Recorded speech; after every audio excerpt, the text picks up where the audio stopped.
Otra vez bienvenidos sean todos en el nombre de Dios. Al terminar esta serie de mensajes sobre los discípulos, quiero decirles que espero que lo hayan disfrutado tanto como yo. Al examinar las vidas de los hombres, los primeros hombres que Jesús llamó para seguirlo, creo que hemos aprendido mucho. Hemos visto entre ellos algunas semejanzas.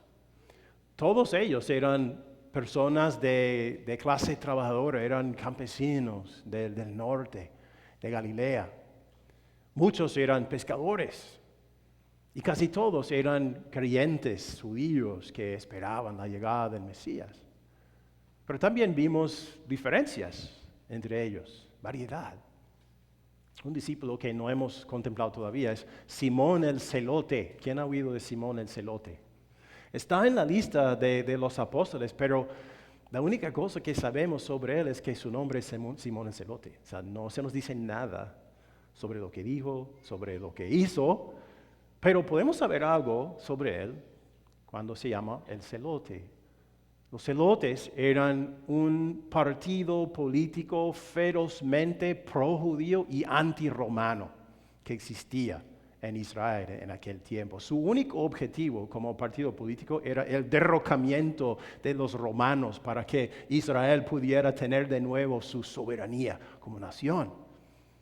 Entonces participaban en actos violentos al estilo de guerrilla y eran famosos por sus dagas curvas que guardaban en sus túnicas para asesinar romanos, soldados romanos y políticos romanos.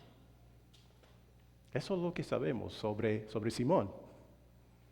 Pero Jesús lo llamó para ser uno de sus discípulos.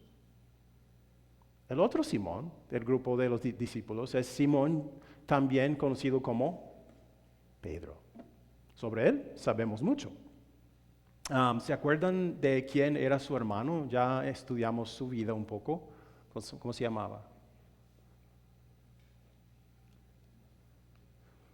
Andrés, se llamaba Andrés. Y como vimos, hacía unas semanas casi al principio de esta serie, que aunque eran hermanos, eran diferentes. Porque Andrés, aunque era el hermano de él, era un líder entre los apóstoles, pero de una manera más sutil. Andrés estaba contento con liderar detrás de la escena. O sea, hacer cosas importantes detrás de la escena, pero cosas que normalmente no le traerían muchos elogios o mucho reconocimiento. Por eso es una razón por la que quizás solo se menciona a Andrés 12 veces en el Nuevo Testamento. Pero no tenemos un retrato de un discípulo más completo que el que tenemos para Simón Pedro. Se habla de él más de 100 veces en el Nuevo Testamento. Pero podemos pensar a veces que hay no uno, sino dos Simón Pedro, debido a las acciones contradictorias que vemos en él. Cuando Jesús llamó a Pedro, a Simón, porque se llamaba Simón, inmediatamente le puso ese apodo, Pedro. ¿Alguien sabe qué significa Pedro? Significa piedra, roca. O sea, tú eres Simón, pero ahora eres Pedro, le dijo. Y al examinar la vida de Pedro, creo que podemos ver que tenía algunas características de una roca.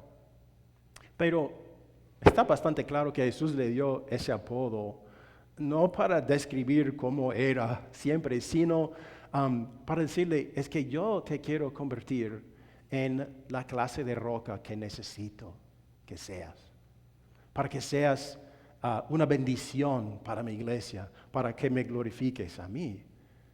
Y podemos decir que Jesús quiere convertirnos a todos nosotros, sus discípulos, en rocas que puedan hacer algo semejante.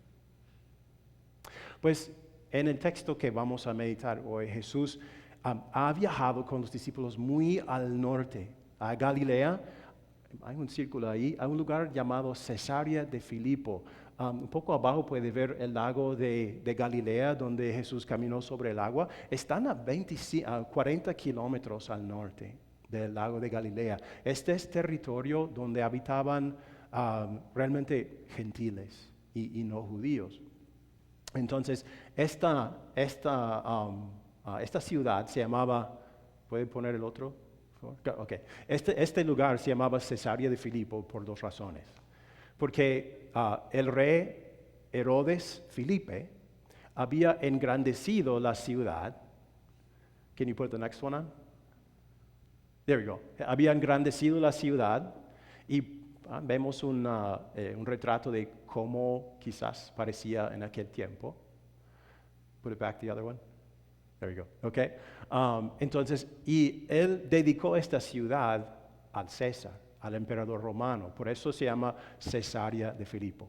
César y también el rey Herodes Felipe. Pero, go back to the one with the statue there. Este lugar había sido por siglos un centro de adoración al dios griego llamado, ¿alguien sabe cómo se llama? Pan. Presentado, o sea, supuestamente un dios que era mitad hombre y mitad cabra. Entonces, aquí la gente adoraba este dios Pan. Now, you can go to the next one there. Keep going. Aquí pueden ver este lugar. Y a la mano derecha hay como un nicho, y ese es el templo, era el templo dedicado al dios Pan, donde la gente adoraba el dios Pan. Y la gente ponía ofrendas para apaciguar a este dios, mitad hombre, mitad cabra, en los nichos aquí. Pero Herodes, Felipe, había hecho otra cosa. Delante de este templo al dios Pan, también construyó un templo dedicado al emperador romano.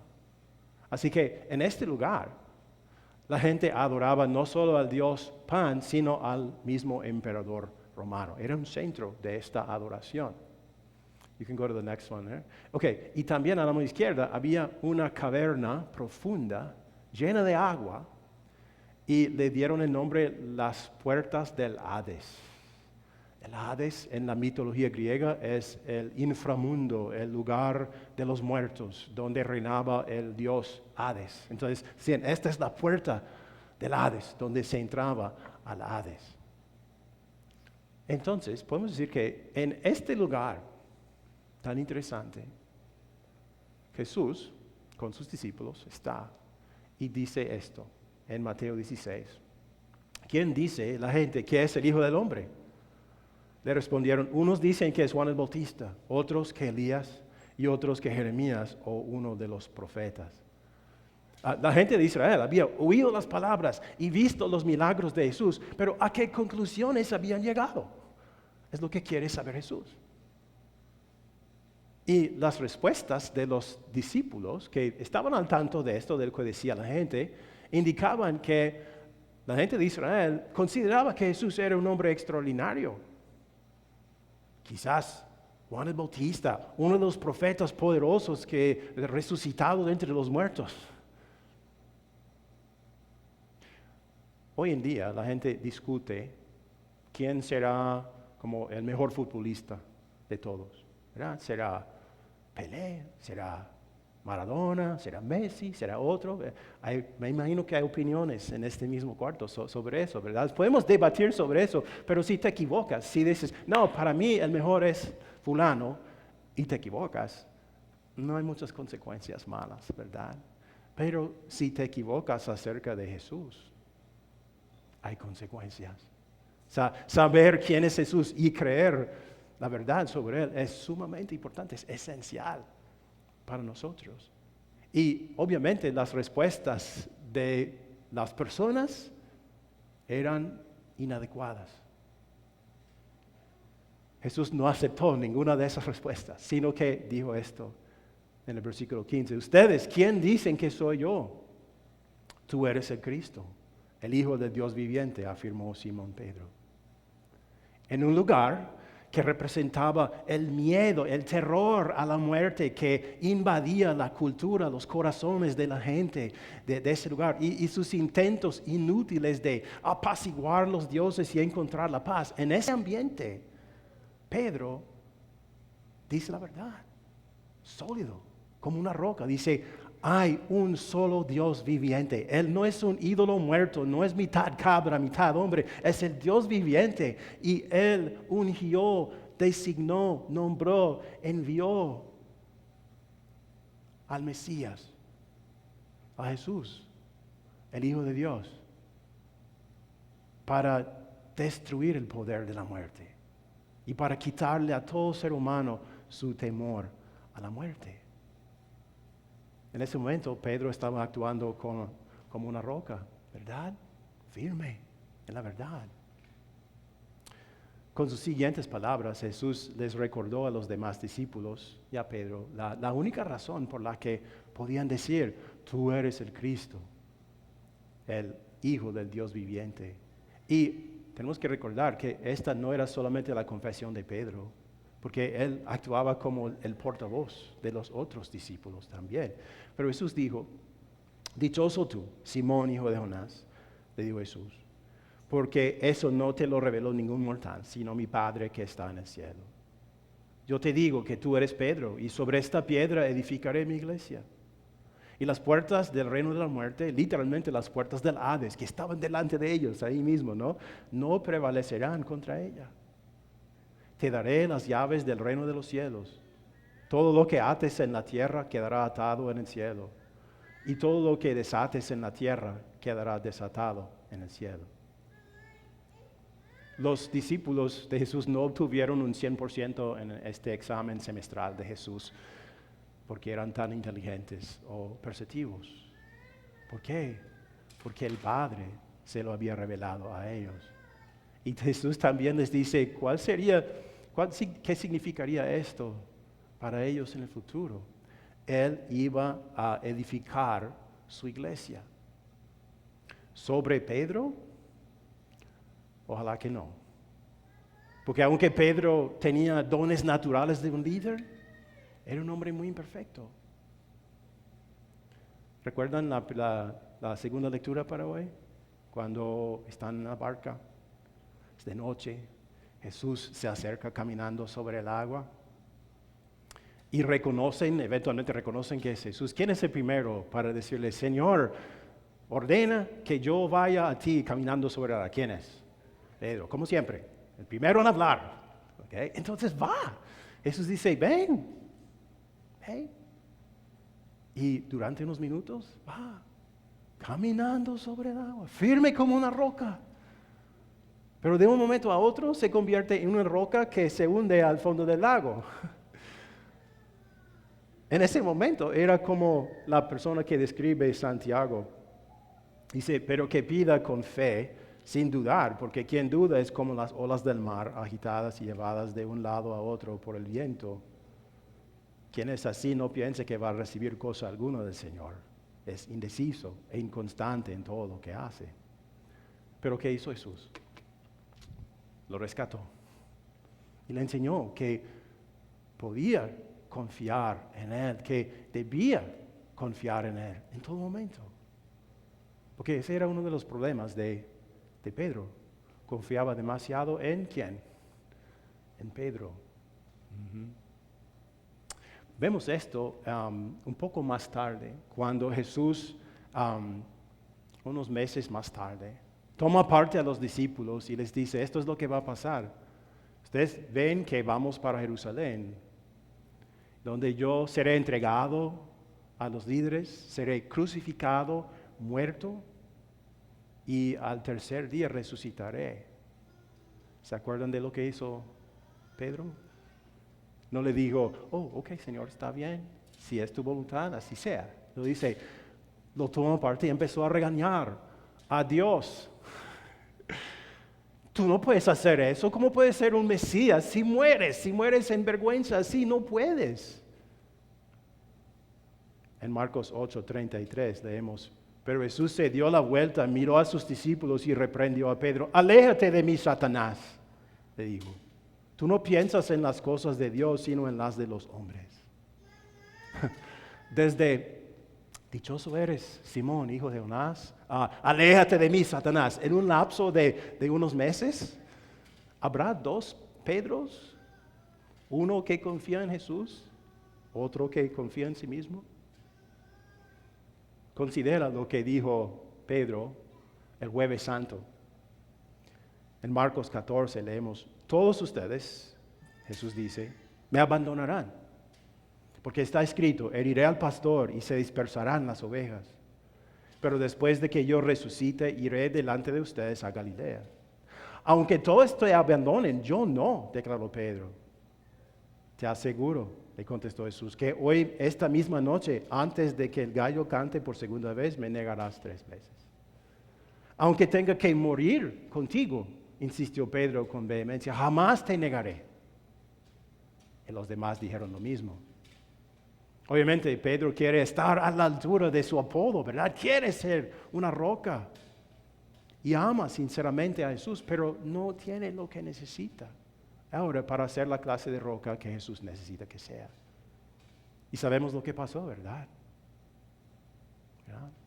Este hombre que pensaba que tenía toda la valentía que necesitaba para morir con Jesús, enfrentado por una acusación de una sirvienta, dice, y niega a su Señor 3 veces, ¿verdad?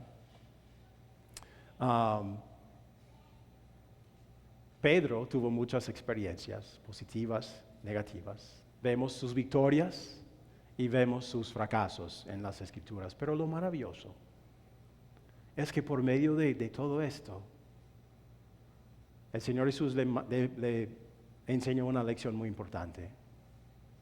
¿Quién es la roca? La roca no era Pedro, la roca era Jesús. Jesús no iba a construir su iglesia sobre Pedro, sino sobre la confesión de fe que dio Pedro y los demás discípulos, cuando dijeron, tú eres el Cristo, el Hijo del Dios viviente.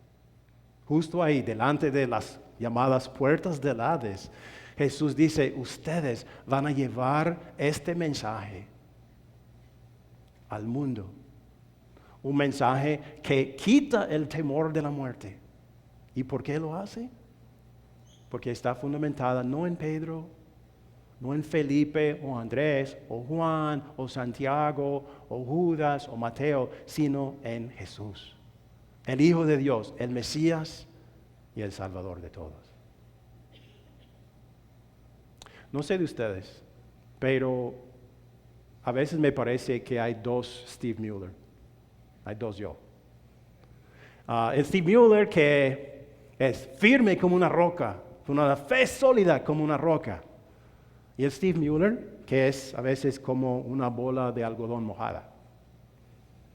Porque quiero confiar en Jesús en toda circunstancia, aún en las dificultades, ¿verdad? Pero a veces cuando llega una circunstancia difícil o preocupante, ¿qué hago? Cedo a las dudas y el miedo. En vez de confiar firmemente en Jesús, se dice, no, Jesús, tú decides lo que pasa y confío en ti. Dudo. Quiero llevar una vida que glorifique a Dios. Quiero ser una roca moral. Obedecer sus mandamientos, agradarle en todo. Pero a veces apenas me levanto de la cama y soy enfrentado por un pecado, por una tentación y peco. Satisfago mis propios deseos pecaminosos porque me hace sentir bien por un momento hasta que me doy cuenta de que ofendí a mi Padre Celestial y probablemente a una persona con quien vivo o trabajo. ¿Cuántas veces me sucede que al arrancar una actividad, en vez de sentarme a orar y decir, Señor, bendíceme, ayúdame, dame la fuerza, dame tu sabiduría y lo que necesito para tener éxito en esta actividad? En vez de hacer eso, simplemente arranco sin pensar en eso, solamente confiando en mí mismo y a veces fracasa la actividad y me pregunto por qué. Pero ¿cuál es la respuesta? Yo no soy la roca, Jesús es la roca. Al principio de su ministerio, un día Jesús le dijo esto a Simón Pedro en Lucas 5. Dijo, lleva la barca hacia aguas más profundas y echen allí las redes para pescar. Maestro, hemos estado trabajando duro toda la noche y no hemos pescado nada, le contestó Simón. Pero como tú me lo mandas, echaré las redes. Así lo hicieron y recogieron una cantidad tan grande de peces que las redes se les rompían. Al ver esto, Simón Pedro cayó de rodillas delante de Jesús y le dijo: apártate de mí, Señor, soy un pecador. No temas, desde ahora serás pescador de hombres, le dijo Jesús a Simón. Así que llevaron las barcas a tierra y dejándolo todo, siguieron a Jesús. ¿Cómo podemos tú y yo tener paz, confianza, tranquilidad, valentía para vivir? Confiando en la roca, fundando toda nuestra confianza en la roca que es Jesús, en Jesucristo. Si creemos que las buenas cosas que hacemos son suficientes para aplacar la ira de Dios contra nuestros pecados, estamos equivocados y seremos condenados al infierno, porque nada de lo que hagamos será suficiente para hacer eso. Si creemos eso, no somos tan diferentes de las personas que ponían ofrendas en esos nichos para el Dios Pan, esperando que no se enojara con ellos. Eso no somos nosotros. ¿Qué necesitamos hacer? Decir: Jesús, yo soy un pecador, pero no te alejes de mí. Porque solo tu vida, solo tu muerte en la cruz pueden lavar mi culpa. Eso es confiar en Jesús, la roca. Esa es la fe que nos da la confianza para vivir y para morir. ¿Luchas con la duda, el miedo, la debilidad y la tentación en tu vida?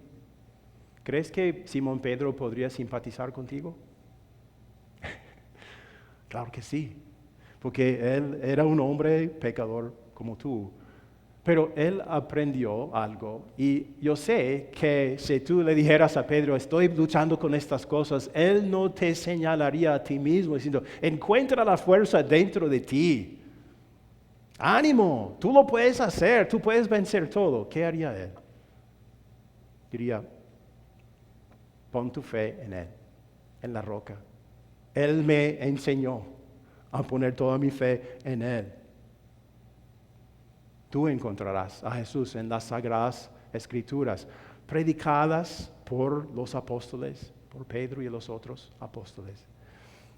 En Efesios 2, algo que leímos anteriormente, Pablo dice: por lo tanto, ustedes ya no son extraños ni extranjeros, sino conciudadanos de los santos y miembros de la familia de Dios, edificados sobre el fundamento de los apóstoles y profetas, siendo Cristo Jesús mismo la piedra angular.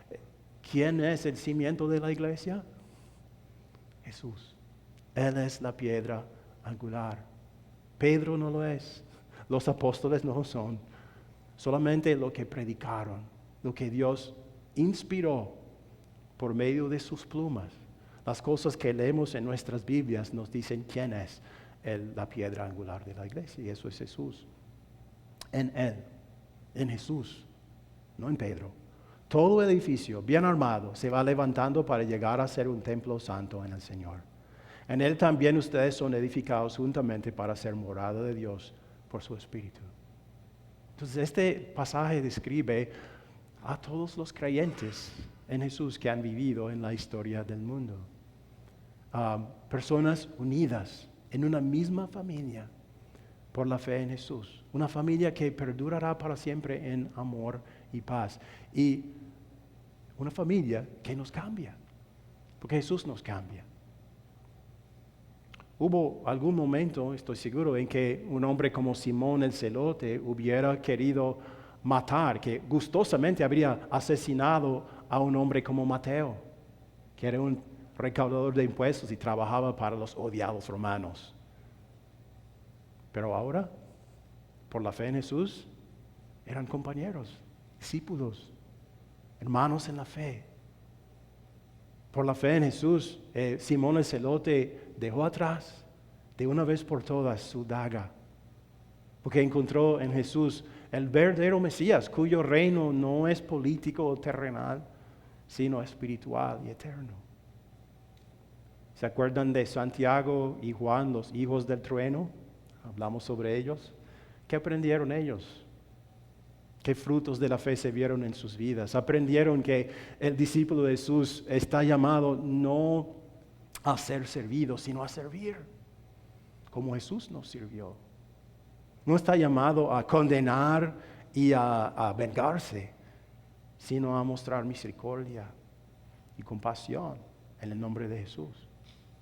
¿Y qué aprendió Pedro?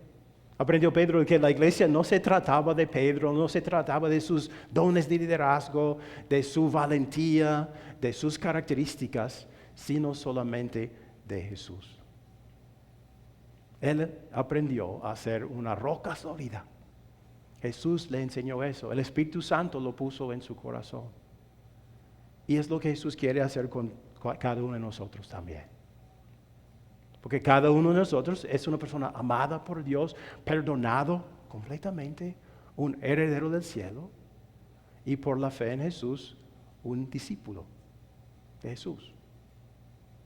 Todos nosotros, por la fe. Y no importa si eres pastor o maestro o diaconisa o laico, Jesús utiliza a cada uno de nosotros para edificar su reino. Usa nuestros dones y talentos, nuestras habilidades, que son todos de Él, para servir a Dios, para servir a nuestro prójimo. ¿Cuál es la mejor cosa que puedes hacer para tu prójimo? La mejor cosa. Decirle, Jesús es la roca, ¿verdad? Jesús no dio las llaves del reino de los cielos solamente a Pedro. No las dio solamente a los apóstoles. Nos las da a nosotros. Tú tienes las llaves del reino de los cielos. Cuando una persona que conoces dice, ay de mí, un pecador. Cuando una persona confiesa su pecado y reconoce que no alcanza la expectativa de Dios, ¿qué puedes hacer tú? Abrirle la puerta al cielo y decir, amigo, no temas la condenación, no temas el infierno ni la muerte, porque Jesús murió por ti. Él experimentó la muerte por ti. Eres perdonado. Confía en eso. Y así abres la puerta del cielo para Él. Si la persona dice, yo no soy pecador, entonces dices, mientras permanezcas así, no habrá perdón para ti. Ese es lo que Jesús dio a la iglesia, ese privilegio. No solo a Pedro, sino a todos nosotros. Y amigos, somos parte de algo que, como Jesús dijo, ni las puertas del Hades, ni la muerte, ni el diablo, ni el conjunto de todos los demonios pueden destruir o derrumbar. Perdurará para siempre. Bueno, 8 semanas hablando sobre los apóstoles. ¿Y ahora qué piensas? ¿Eres tú más como Simón el Celote o Mateo? ¿Te pareces más a Andrés o a Simón Pedro? ¿Te asemejas más a Natanael o a Felipe? ¿Qué piensas? Bueno, realmente no importa, porque tú eres tú. Y por la fe en Jesús, tú eres su discípulo, como ellos. Y puede ser que en el futuro la gente esté hablando todavía de lo que Jesús hizo por medio de ti en su iglesia. Puede ser que no. Y no importa. Pero que Jesús nos dé la misma fe, sólida como una roca. La misma fe que dio a nuestros hermanos, los primeros discípulos. Para que, siguiendo el ejemplo de ellos y la misión de Jesús, nosotros también podamos ser instrumentos cada día para edificar su reino en Doral y donde quiera que estemos. Amén. Amén.